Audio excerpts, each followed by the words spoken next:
사도행전 16장 25절로 32절 말씀 함께 읽겠습니다. 25절, 16장 25절 사도행전. 한밤중에 바울과 실라가 기도하고 하나님을 찬송하며 죄수들이 듣더라. 이에 갑자기 큰 지진이 나서 옥토가 움직이고 문이 곧 다 열리며 모든 사람이 매인 것이 다 벗어진지라. 간수가 자다가 깨어 문들이 열린 것을 보고 죄수들이 도망하는 줄 생각하고 칼을 빼어 자결하려 하거늘 바울이 크게 소리질러 이르되 내 몸을 상하지 말라. 우리가 다 여기 있노라 하니 간수가 등불을 하라고 하며 뛰어들어가 무서워 떨며 바울과 실라 앞에 엎드리고 그들을 데리고 나가 이르되 선생들이여 내가 어떻게 해야 구원을 받으리까 하거늘 이르되 주 예수를 믿어라. 그리하면 너와 내 집이 구원을 받으리라 하고 주의 말씀을 그 사람과 그 집에 있는 모든 사람에게 전하더라. 아멘. 모든 성경은 성령의 감동으로 기록된 하나님의 말씀인 것을 믿습니다. 아멘. 인사하겠습니다. 사랑합니다. 축복합니다. 예배가 생명입니다. 말씀에 집중하여 은혜 받읍시다. 아멘. 계속해서 두 번째 단계인 믿음의 강화 단계에서 네 번째로 믿음의 선한 싸움을 싸우라 하는 제목으로 말씀을 나누겠습니다.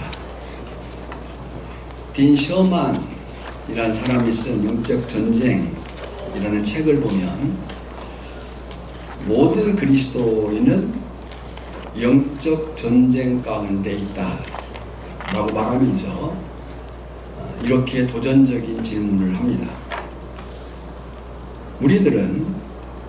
우리들의 영적 전쟁이 주님이 이미 이긴 싸움이라고 선언은 하면서도 정작 삶 속에서는 주님이 이기신 그 능력을 믿지 않는 우스꽝스러운 삶을 살고 있지는 않는가?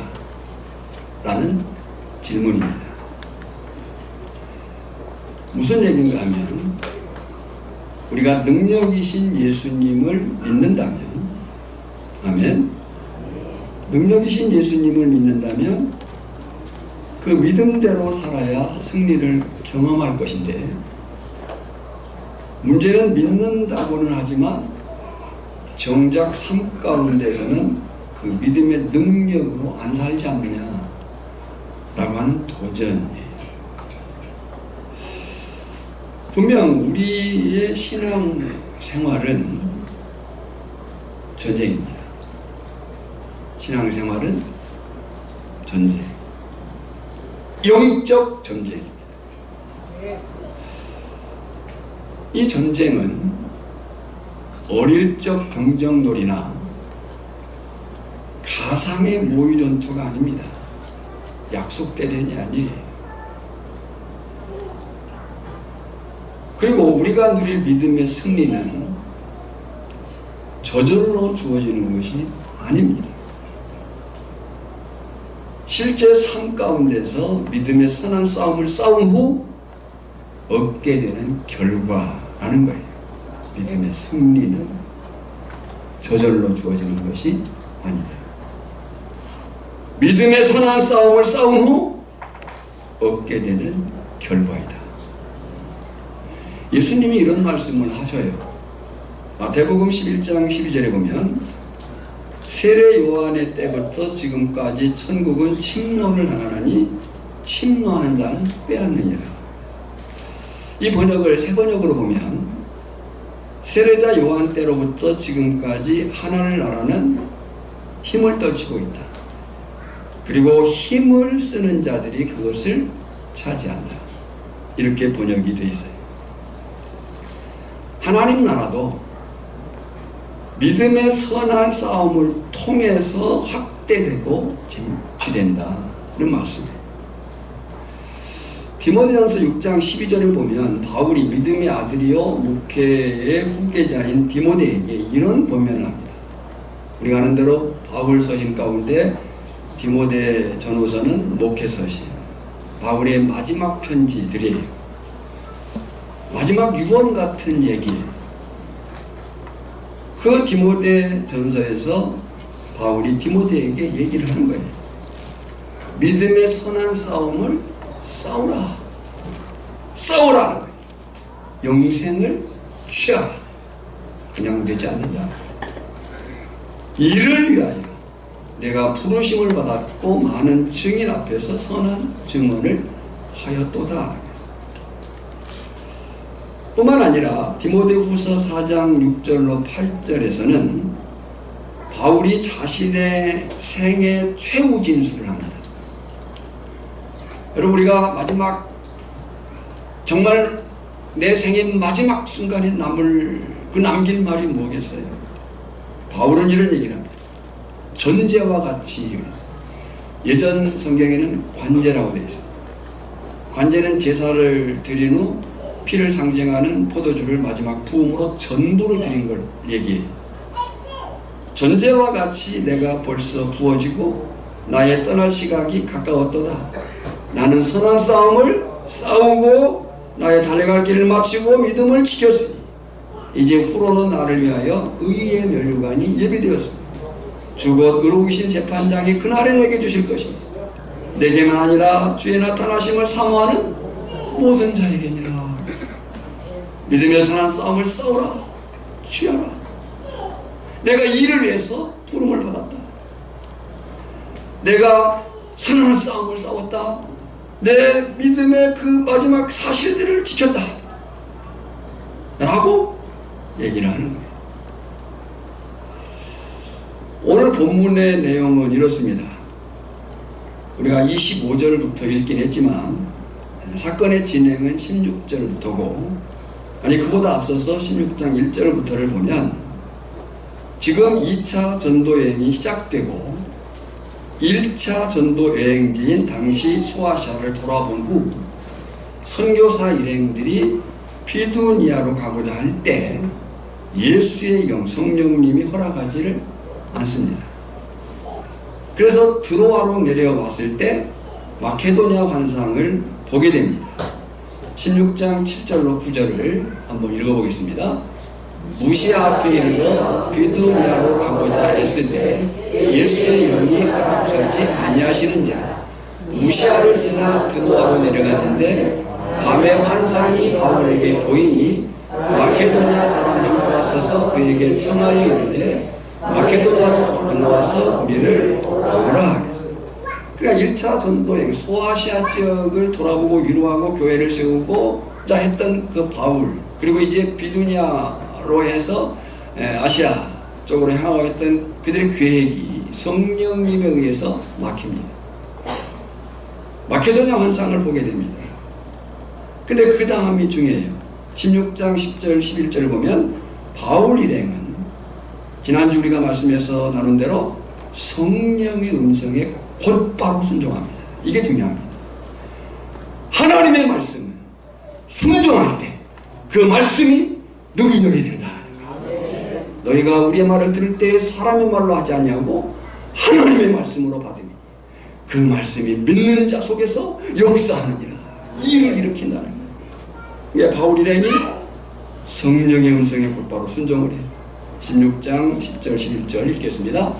바울이 그 환상을 보았을 때에 우리가 곧 마게도냐로 떠나기를 힘쓰니 이는 하나님이 저 사람들에게 복음을 전하라고 우리를 부르신 줄로 인정합니다. 우리가 드로아에서 배를 떠나 사모 대학에로 직행하여 이튿날 네아폴리로 가고 그랬어요. 하나님의 말씀하심 앞에 저들은 망설이지 않고 순종합니다. 그래서 이제 유럽의 관문인 마케도냐의 첫성 빌립보에서 거물급 여성 기업가를 만나요. 그가 누구예요? 루디아입니다. 그 루디아는 바울 선교의 아주 든든한 후원자가 됩니다. 그런데 바로 그 빌립보에서 성령께서 말씀하셔서 가신 그 빌립보에서 바울과 실라가 사람들에게 고소를 당하여 옷이 벗기고 심한 매를 맞고 감옥에 갇히게 됩니다. 아이러니죠. 하나님의 말씀, 하나님의 뜻을 따라갔는데 거기에 환난이, 고난이, 역경이 주어진다. 그 이유가 뭐였냐면 점치는 귀신 들린 한 여종 때문이었어요. 이 귀신 들린 여종이 여러 날 동안 선교 사역을 방해해요. 바울이 그 귀신을 쫓아냅니다. 18절에 보면 그 귀신에게 이르되 예수 그리스도의 이름으로 내가 내게 명하노니 그에게서 나오라 하니 귀신이 즉시 나오니라. 그래서 여러분, 성도는 때로 명령 기도를 할 수 있어야 돼요. 그냥 간구, 요청, 내 필요가 전부가 아니고 명령할 수 있어야 돼요. 누구의 이름으로? 예수 그리스도의 이름으로, 나사렛 예수의 이름으로 명하노니 악한 것들, 죄된 것들, 허물된 것들은 다 따라갈지어다 라고 명령할 수 있어요. 그 귀신에게 이르되 예수 그리스도의 이름으로 내가 내게 명하노니 그에게서 나오라 하니 귀신이 즉시 나오니라. 그랬어요. 근데 거기서 문제가 발생해요. 그 문제가 발생하는데 이권을 가진 사람들이 이 바울 일행을 고소합니다. 그들의 주장은 세 가지였어요. 근데 그 세 가지가 나름대로 다 이유가 있어요. 타당성이 있는 거예요. 타당성이 있었기 때문에 많은 사람들이 그에게 동조하고 흥분하기에 충분했어요. 20절 21절이에요. 읽어볼까요? 상관들 앞에 데리고 가서 말하되 이 사람들이 유대인인데 우리 성을 심히 요란하게 하여 로마 사람인 우리도 받지도 못하고 행하지도 못할 풍속을 정한다 하거늘. 첫 번째는 유대인에 대한 민족적 반감을 유화시켰어요. 이들이 유대인인데. 두 번째는 로마 제국 내의 공공질서를 파괴한다. 이 질서를 파괴하는 사람이다. 로마 사람인 우리도 받지 못하고 행하지도 못할. 그리고 세 번째는 종교적 문란, 이 풍속을 문란케 한다. 그러니까 그 말을 들은 사람들이 맞아 라고 하는 타당성. 여러분요, 우리가 놓치지 말아야 될 것은요, 안 믿는 사람들도요, 안 믿는 이유가 있습니다. 그냥 안 믿는 거 아니에요. 안 믿는 이유가 있어요. 자, 이에 대해서 무리들이 동조하고 합세해가지고 바울과 실라의 옷을 찢고 매로 치고 감옥에 가둔. 22절로 24절이에요. 무리가 일제 일어나 고발하니 상관들이 옷을 찢어 벗기고 매로 치라 하여 많이 친 후에 옥에 가두고 간수에게 명하여 든든히 지키라 하니 그가 이러한 명령을 받아 그들을 깊은 옥에 가두고 그 발로를 착고에 든든히 채웠더니. 그랬어요. 자, 우리는 사도행전을 강의하고 있는 건 아니에요. 우리가 사도행전부터 지금 주제를 가지고, 전체 주제가 뭐예요? 오직 의인은 믿음으로 말미암아 살리라.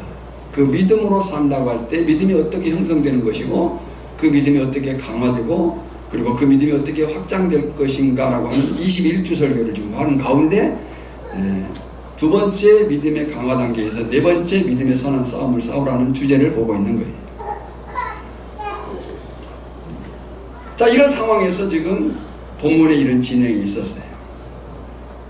여러분, 우리가 사는 이 세상이라는 것이 그냥 살기도 힘듭니다. 지나가는 말로 5, 6월에는 가만히 서 있어도 땀납니다. 그러니까 이 세상이라는 것이 그냥 살기도 힘든데 믿음을 가지고 산다는 것은 더 힘들 수가 있습니다. 그냥 살기도 힘든 세상, 믿음으로 산다는 것은 더 힘들다. 왜 그런가? 라고 할 때 본질적으로 영적인 이유가 있어요. 그 이유를 성경은 뭐라고 얘기하냐면 사단 마귀의 관계가 있기 때문입니다. 마귀의 관계를 능히 대적하기 위하여. 그래서 영적으로 본질적으로 이 땅의 인생의 삶에는 사단 마귀의 장애가 있습니다. 방해가 있습니다. 그들의 졸개인 악한 영들의 역할, 방해들이 있어요. 에베소 6장 12절에 보면 우리의 씨름은, 우리의 싸움이죠. 영적 싸움이죠. 우리의 씨름은 통치자들과 권세들과 이 어둠의 세상 주관자들과 하늘에 있는 악의 영들을 상대함이라 그랬어요. 여기 통치자들, 권세자들, 이 세상 주관자들은 영적 존재들에 대한 부름이에요. 앞에서 말씀드린 것처럼 신앙생활이라고 하는 것은 싸움이에요. 영적 전쟁이에요. 영적 전투예요. 성도는 그 영적 전투의 최전선에 서 있는 거예요. 그냥 호락호락하게 그냥 아무렇게 그냥 되는 대로 살아야 될 그런 삶이 아니에요. 우리가 예수를 믿는다고 하는 것은 예수의 영이 우리 안에 들어온 것이고, 예수의 영이 우리 안에 들어왔다는 것은 우리의 소속이 바뀌었다는 거예요. 근데 우리가 죄 아래 있을 때 속했던 그 사단 마귀도 우리를 그렇게 만만히 그냥 호락호락하게 두지 않는다는 거죠. 영적 싸움은 소속의 싸움이에요. 치열한 싸움입니다. 사단 마귀의 관계가 있어요. 악한 영들의 방해가 있어요. 또 그들은 사단 마귀의 그 졸개들을 통해서 믿음으로 살지 못하도록 우리 인생의 환난을 이용해요. 요한복음 16장 33절에 주님이 말씀하셨어요.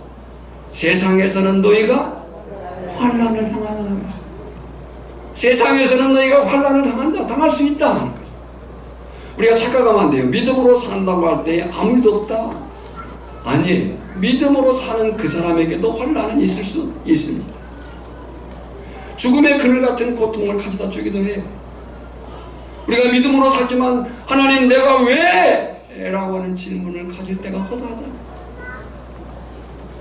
시인도 얘기를 했어요. 내가 사망의 음침한 골짜기를 다닐지라도, 시인도 사망의 음침한 골짜기를 걷는 거예요.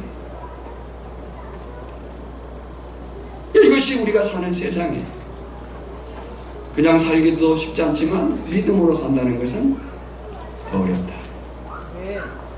힘들 수 있다. 바로 이런 세상, 이런 상황에서 어떻게 믿음의 선한 싸움을 싸울 것인가? 어떻게 내 삶의 자리가, 헌신의 자리가, 승리의 자리가 되게 할 것인가? 그 문제에 대한 해답을 바울과 실라가 보여준 모범을 묵상하면서 나 자신에게 적용하고 은혜 나누기를 원하는 겁니다. 첫째는 그 어떤 상황에서도 하나님께 집중하라. 한번 따라합시다. 그 어떤 상황에서도, 네, 조금만 더 써주세요. 그 어떤 상황에서도 하나님께 집중하라. 지금 사도 바울과 신라를 그 집중이 어떻게 나타났어요? 기도와 찬송을 잊어버리지 않았다는 거예요. 잘 보세요. 영적인 싸움은 시선의 싸움입니다.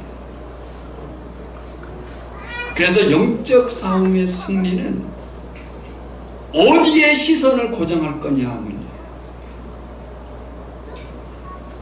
근데 그 영적 싸움의 시선 고정은 그 어떤 상황에 있다 한다 할지라도 하나님께 대한 집중이에요. 그리고 그 하나님께 대한 집중은 하나님과의 관계에서 나오는 거예요. 그것이 기도와 찬송이에요.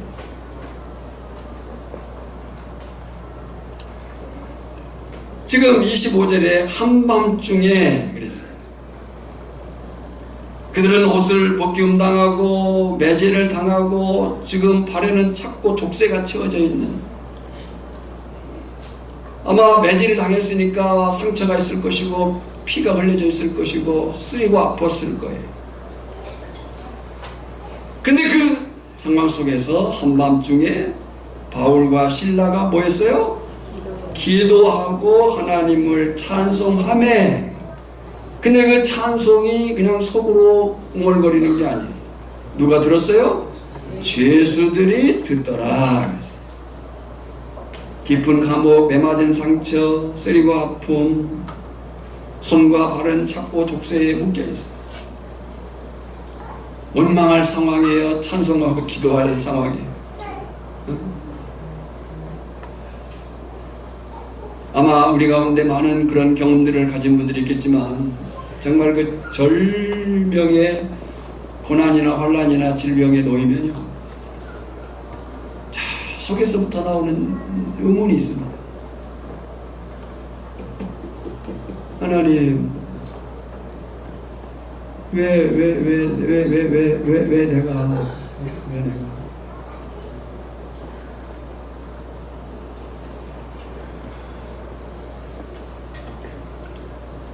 여러분, 우리가 하나님을 믿어도 역경과 고난은 있습니다. 고난은 믿는 자와 믿지 않는 자를 구분해서 오는 것이 아닙니다. 문제는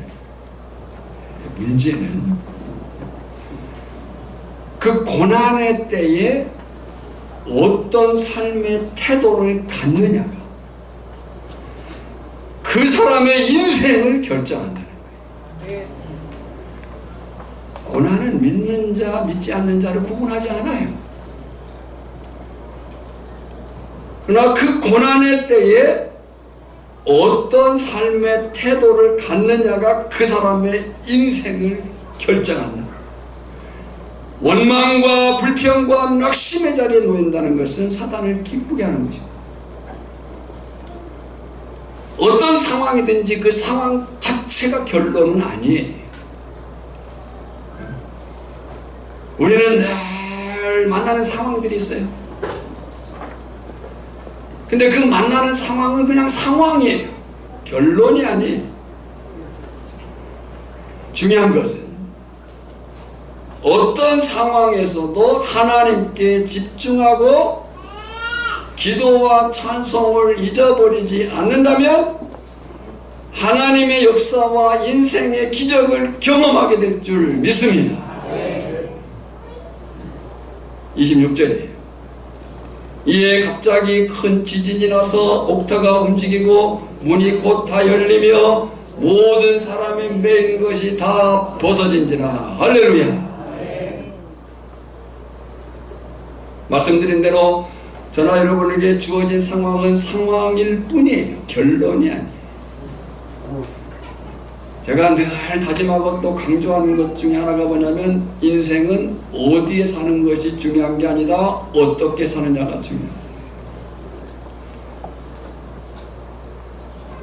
대한민국 전라남도 고흥군 약 6만여 명이 사는 이 고흥군, 그 가운데서 금산면 약 4,000명이 사는 금산면, 그 가운데서도 오천리 약 400여 명이 사는 이 오천리, 그 오천리, 서촌, 동촌, 청서, 일반의 세상의 사람들의 시선으로 보면 초원에 사는 거예요. 어촌에. 근데 사실 이 세상은 다 촌이에요. 우리가 지구촌이라고 하잖아요. 다 촌에 사는 거예요. 근데 우리는 일반의 사람들의 시선으로 보면 정말 대한민국 저 땅끝 오천에 살고 있어요. 어쩌다 사는 것도 아니고 어쩔 수 없이 사는 것도 아니에요.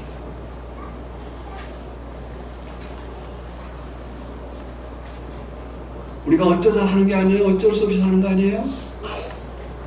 여기에서 우리가 살아내야 될 하나님의 거룩한 뜻이 있기 때문에 하나님이 저나 여러분을 여기에 두신 줄 믿습니다. 이게 사명인 거예요.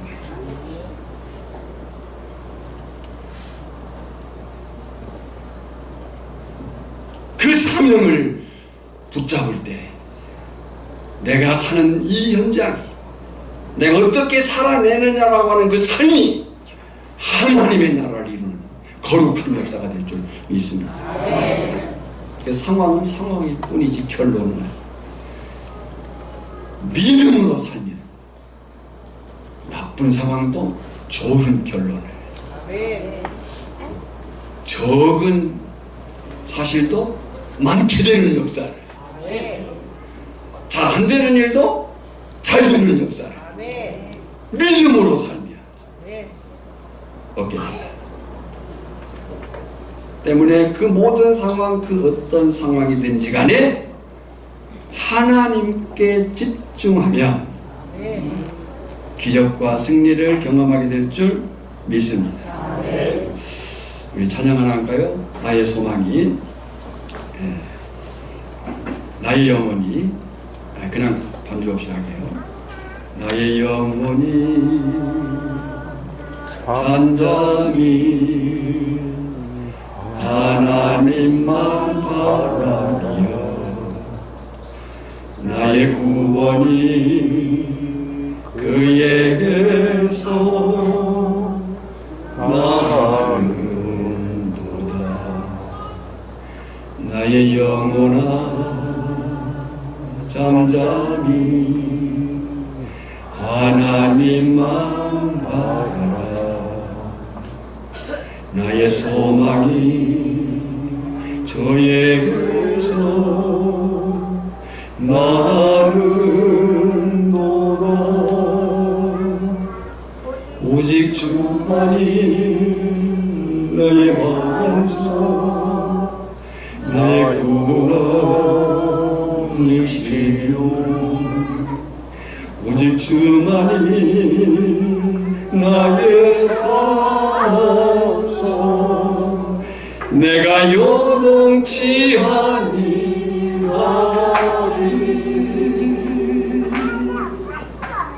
할렐루야. 나의 영혼이 잠잠히 하나님만, 나의 구원이 그에게서, 나의 소망이 그에게서 나란다. 오직 주만이 나의 반석, 나의 구원이시. 내가 요동치 아니하리라. 이 싸움이 영적 싸움에서의 승리입니다. 그 어떤 상황에서는 하나님께 집중해라. 두 번째는 자신이 있는 곳, 자신에게 주어진 삶의 현재가 하나님을 가장 영광스럽게 할 장소가 되고 실제가 되게 하는 것이다. 코람데오 하나님 앞에서 히어렛나우 지금 여기 우리의 삶은 하나님 앞에서 지금 살고 있는 거예요. 하나님 앞에서 지금 살고 있는 거예요. 많은 사람의 불행이 뭔 줄 압니까? 다른 사람, 다른 것, 다른 곳에 행복이 있다고 착각을 해요. 여기 가면 좋을까? 저기 가면 좋을까? 제가 제일 싫어하는 것 중에 하나가 뭐냐면 사람들이 어느 식당에서 밥을 먹는데 그 밥을 먹으면서 꼭 하는 말, 이런 말을 하는 사람이 있어요. 아, 어디가 맛있었는데. 아니, 지금 먹고 있는 게 맛있는 거예요. 이 식당에서 먹으면서 아, 어디가 맛있었는데. 그러니까 그것이 사람들의 갖는 불행이에요. 다른 사람, 다른 것, 다른 것에 행복이 있다고 착각을 합니다. 우리말에 남의 손에 떡이 커 보인다. 이건 실제로 TV의 어느 프로그램에서 실험을 했어요. 네 사람을 사방에 앉혀놓고요, 떡을 각자 똑같은 걸 줬어요. 똑같은 걸 줘서 크기 순서대로 써라 했더니 자기께 제일 작아요. 왜 그런가 했더니 일리가 있어요. 그 일리가 뭐냐면 앞에 사람을 이렇게 비껴보니까 더 커 보이는 거예요. 옆에 사람들 이렇게 비껴보니까 커 보이는 거예요. 내 것은 내려보니까 작게 보여요. 아주 어릴 때 제가 이제 그 소 풀 먹여 본 적이 있어요. 깔 베고 풀 베고. 근데 이제 소를 끌고 나가서 이제 풀을 먹이다 보면 저 멀리 풀이 많아 보여요. 그래서 가보면 뭐 별반 없어요. 똑같아요. 왜요? 멀리 보니까 이렇게 비껴 보이니까 많이 보였을 뿐이에요. 남의 떡이 커 보인다. 이것에 대한 연구가 있었어요. 런던 대학의 인지신경학과학연구소의 안토니아 해밀턴 박사가 시뮬레이션 이론을 증명했어요. 한 사람에게 150g의 물건을 들게 하고 다른 사람에게 170g의 물건을 들게 했는데 그걸 관찰하게 했더니 이 150g의 물건을 든 사람이 자신의 것이 더 무겁다고 생각합니다. 이렇게 사람은 늘 자신이 어려운 일을 한다는, 자신이 늘 손해를 본다는 의식을, 피해의식을 가지고 있다는 거죠. 그런데 바울과 실라는 달랐어요. 그들은 지금 가장 불행한 곳, 가장 비참한 현실을 겪고 있어요. 잘못한 것 없이 억울한 일을 당했어요. 하나님의 뜻이라고 순종하여 온 자리에. 근데 거기에서 불행을, 비참을 겪고 있는 거예요. 무리가 일제 일어나 고발하니 상관들이 옷을 찢어벗기고 배로 치라 하여 많이 친 후에 옥에 가두고 간수에게 명하여 든든히 지키라 하니 그가 이러한 명령을 받아 그들을 깊은 옥에 가두고 그 발을 착고에 든든히 채웠더니.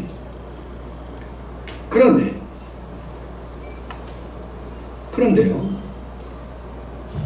바로 그 불행한 곳, 그 비참한 현재를 가장 큰 승리의 자리요 영광의 자리로 만들었다는 거예요. 오늘 저나 여러분이 그런 사람이 되어지기를 축복합니다.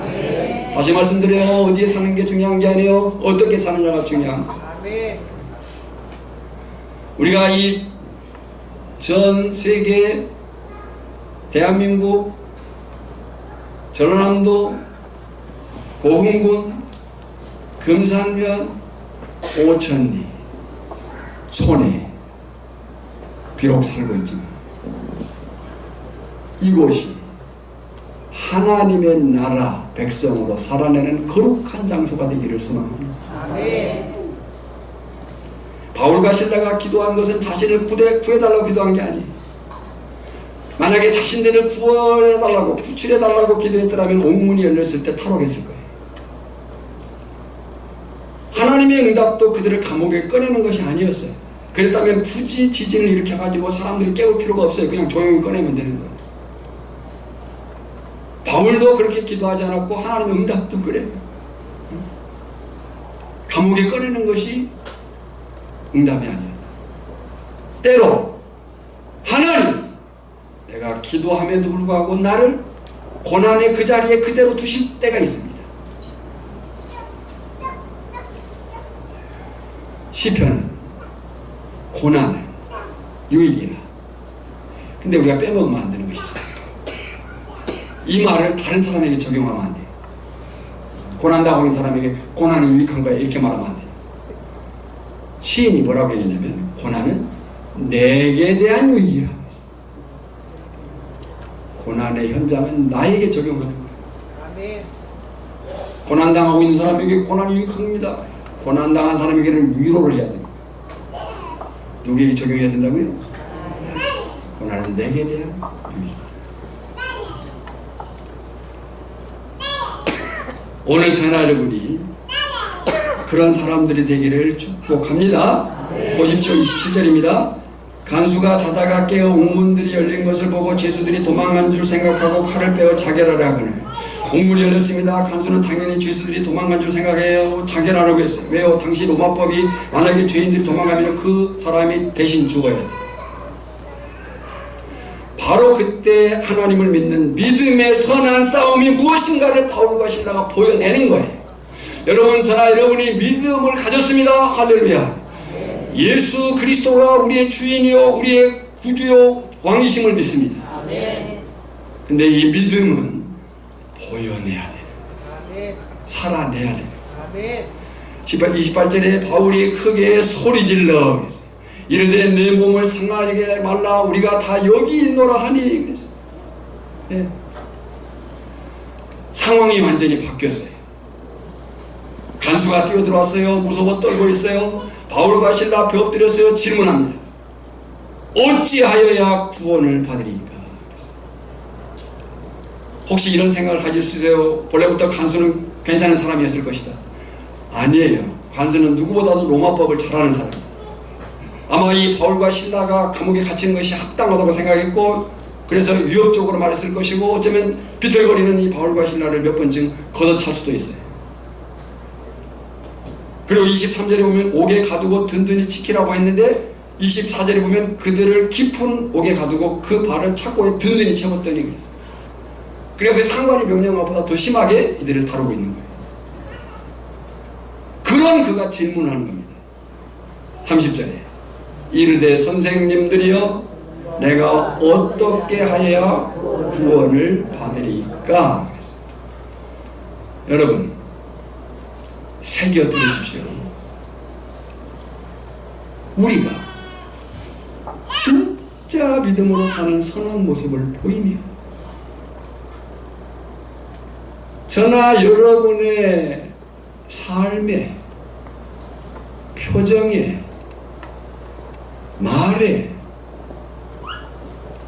예수님이 보이면 사람들이 물을 거예요. 내가 어떻게 해야 돼? 나도 교회 가도 돼?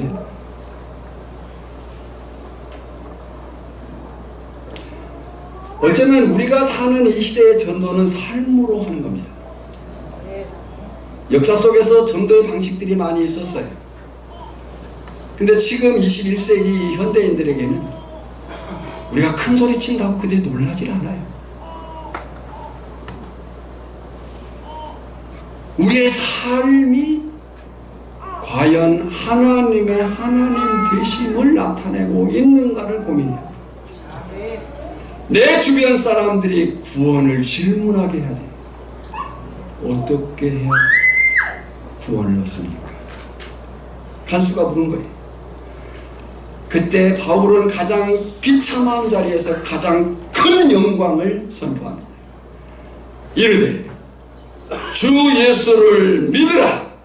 그리하면 너와 내 집이 구원을 얻으리라. 할렐루야. 주 예수를 믿으라. 그리해야 너와 내 집이 구원을 얻는다. 다른 방도가 없는 거예요. 여러분 이 위대한 선언은 오고 오는 시대에 있어 영원한 진리인 줄 믿습니다. 기독교 신앙이 위대한 선언이고요. 그 결과가 있어요. 간수뿐 아니라 그 집에 있는 모든 사람에게 복음을 전했습니다. 가족의 온 가족이 세례를 받습니다. 큰 기쁨이 맺다고 얘기하고 있습니다. 33절 34절 그 밤 그 시각에 간수가 그들을 데려다가 그 맞은 자리를 씻어주고 자기와 그 온 가족이 다 세례를 받은 후 그들을 데리고 자기 집에 올라가서 음식을 차려주고 그와 온 집안이 하나님을 믿음으로 크게 기뻐하니라. 할렐루야. 저나 여러분이 있는 곳 처한 상황 좋을 때도 있고 나쁠 때도 있습니다. 건강할 때도 있고 병들 때도 있어요. 사업이 번창할 때도 있을 것이고 그러지 못할 때도 있을 것이고 심지어 망할 때도 있을 거예요. 일이 원하는 대로 될 때도 있지만 안 될 때가 많아요. 그런데 바로 그 자리 그 상황이 내가 누구인가 믿음으로 산다는 것이 어떤 것인가 헌신이란 것이 무엇인가를 보여낼 장소라는 사실인 겁니다. 바라기는 저나 여러분 모두가 그 어떤 상황 어떤 장소에 처한다 할지라도 하나님께 집중하고 내 자신이 있는 곳 내가 살아내야 될 이 현재를 하나님의 영광이 되게 하는 믿음의 선한 싸움의 승리의 장소가 되게 하기를 주님의 이름으로 축원합니다. 찬양하겠습니다. 이 험한 세상 나 살아갈 때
자신을 두고 한번 기도하겠습니다. 하나님 감사합니다. 오늘 나를 이렇게 하심을 감사합니다. 내가 말씀으로 살게 하심을 감사합니다. 우리의 입술을 열어주시고 우리의 마음을 열어주시고 우리가 믿음으로 살겠다 오늘 거룩한 사랑과 승리하시고 주님 도우시며 역사하시며 다스려 주시옵소서. 이 험한 세상 우리가 그 험한 밤에 무너지지 않게 하시고 주의 말씀에 살아가며 성령에 이끌려 살아가는 저들이 되게 하여 주시옵소서. 나 자신이 영적 싸움에 승리하게 하시고 우리 오천교회 공동체가 믿음의 선한 싸움을 싸우게 하시고 하나님의 우리의 삶의 그 실제들을 통해서 하나님의 이 지역을 민족을 온 세계 열방들을 도울 수 있도록 주님 도우시고 역사하여 주시옵시고 우리가 더욱 주를 향하여 나아가는데 하나님의 그 크신 능력 있게 하여 주시옵소서. 예수님의 이름으로 기도하옵나이다. 지금은 우리를 구원하신 예수 그리스도의 은혜와 성부 하나님의 크신 사랑하심과 깨닫게 하시고 살라고 명령하시네, 능력을 주겠다고 약속하시네, 성령의 기름 부으시네, 오늘 말씀 앞에 부복하며 그 말씀대로 살겠다고 다짐하는 한 심령 위에 오천교회와 이 지역과 민족과 아시아, 아프리카, 남미, 북미, 오세아니아 일방들 하나님의 나라 위에 이제로부터 영원까지 항상 함께 있을지어다. 아멘.